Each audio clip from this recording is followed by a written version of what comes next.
সুপ্রভাত বন্ধুরা, আমি রবীন্দ্রনাথের কয়েকটি লাইন পাঠ করছি।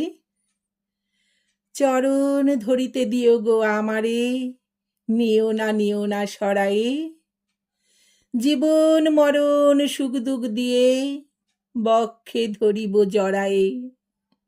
স্থলিত শিথিল কামনার ভার, বহিয়া বহিয়া ফিরি কত আর, নিজ হাতে তুমি গেঁথে নিও হার, ফেলো না আমারে ছড়ায়ে। নমস্কার। তোমরা সবাই ভালো থেকো, সুস্থ থেকো। তোমরা সবাই চটপট ঘুম থেকে উঠে পড়ো। টাটা। তোমাদের ওখানকার সবার ওয়েদার কেমন আছে? আমাদের এখানে কিন্তু বৃষ্টি হয়ে গরমের প্রকোপটা এখন অনেকটাই কম। আজকে সকালেও একদম দু এক ফোঁটা বৃষ্টি পড়ছিল। আমরা তার মধ্যেই ছাতা নিয়ে বেরিয়ে পড়েছিলাম মর্নিং ওয়াকের উদ্দেশ্যে। যদিও খুব ঝুমঝুম করে বৃষ্টি নামেনি, আমরা যথারীতি এক্সারসাইজ করে আবার বাড়িতে ফিরেও এসেছি। টাটা।